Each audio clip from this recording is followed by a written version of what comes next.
Pemirsa, pekan ini mengawali gencatan senjata antara Israel dan Palestina. 15 bulan sudah Israel menggempur jalur Gaza yang memicu krisis kemanusiaan. Gencatan senjata selama 6 pekan ini diharapkan mendorong keluarnya pasukan Zionis dari jalur Gaza. Pemirsa, invasi Israel ke jalur Gaza Palestina berawal dari operasi Al-Aqsa yang dilakukan sayap militer Hamas Izzuddin Al-Qassam. Banyak pengamat menyebut operasi ini sebagai kembalinya intifadah atau gerakan perlawanan masif untuk merebut kembali tanah Palestina dari pendudukan Israel. Nah, operasi Banjir Al-Aqsa menjadi serangan darat pertama di wilayah Israel sejak Israel diserbu 5 negara Arab pada 1948. Nah, dalam operasi ini Hamas menembakkan ribuan roket dari ribuan personel membobol perbatasan untuk menyerang pos militer dan pemukiman Yahudi. Nah, hasilnya 1.000 lebih korban tewas Israel serta 250 warga sipil Israel ditangkap dan disandra oleh Hamas. Kemudian pemirsa, Reds Monitor menyebut bahwa jumlah bom Israel yang dijatuhkan di jalur Gaza pada Oktober hingga November 2023 mencapai daya ledak 25.000 ton. Nah, dunia kemudian mengecam Israel yang dinilai berlebihan karena daya ledak bom atom Hiroshima Nagasaki hanya 15.000 ton.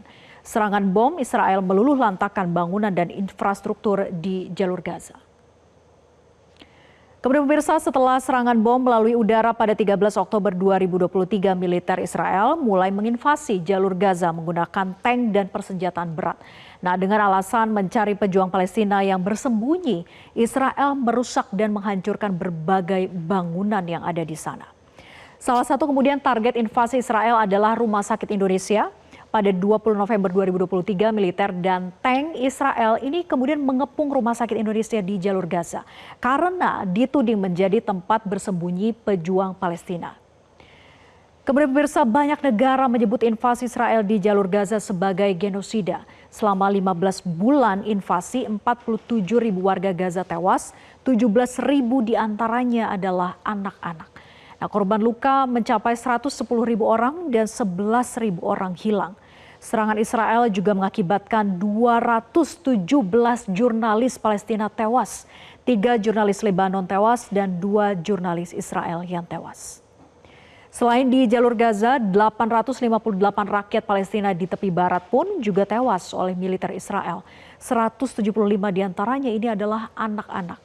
Nah, jumlah korban luka mencapai 6.700 orang. Pemirsa, perlawanan pejuang Palestina juga memakan korban di pihak Israel. 1.100 tentara dan warga Yahudi sipil tewas dan 8.700 lainnya luka-luka. Aksi militer Israel di jalur Gaza ini menghancurkan tata kehidupan rakyat Palestina. Rumah, fasilitas ekonomi, kemudian juga sekolah, layanan kesehatan, jalan hingga lahan pertanian pun hancur. Laporan Perserikatan Bangsa-Bangsa menyebutkan butuh 15 tahun untuk membersihkan 40 juta ton puing reruntuhan akibat invasi Israel. PBB menghitung rekonstruksi seluruh bangunan di jalur Gaza dapat memakan waktu hingga 80 tahun dengan biaya hingga 600 juta dolar Amerika Serikat. Nah, gencatan senjata pekan ini dimediasi Mesir, Qatar, dan Amerika Serikat. Ada 5 poin utama gencatan senjata Israel-Palestina, yaitu penghentian pertempuran, penghentian pengintaian udara di jalur Gaza, pertukaran sandera dan tahanan, serta penarikan pasukan Israel keluar jalur Gaza. Gencatan senjata ini berlangsung dalam 3 tahap, pemirsa. Tahap pertama yaitu menargetkan penghentian pertempuran, pembebasan tawanan, dan distribusi bantuan kemanusiaan ke jalur Gaza. Hamas kemudian sepakat untuk membebaskan 33 tawanan Israel, sedangkan Israel bersedia membebaskan 1.000 tahanan Palestina, serta menarik pasukan secara bertahap dari jalur Gaza. Pada tahap kedua, Hamas sepakat untuk membebaskan semua sandera termasuk tentara Israel. Nah, sedangkan Israel sepakat menarik pasukan sepenuhnya dari jalur Gaza. Sedangkan pada tahap ketiga, diharapkan bahwa rekonstruksi jalur Gaza selama 3 sampai dengan 5 tahun dapat dimulai sebagai imbal balik pemulangan jenazah sandera yang tewas. Lalu pemirsa, bagaimanakah dukungan Indonesia terhadap perjuangan kemerdekaan Palestina? Salah satu bentuk dukungan Indonesia adalah aksi walkout dari Menlu Retno Marsudi sebagai bentuk protes saat Duta Besar Israel berpidato dalam sidang Dewan Keamanan PBB pada 24 Januari 2023. Nah, saat itu Wakil Presiden Ma'ruf Amin menyatakan bahwa sikap Menlu mencerminkan dukungan Indonesia terhadap Palestina.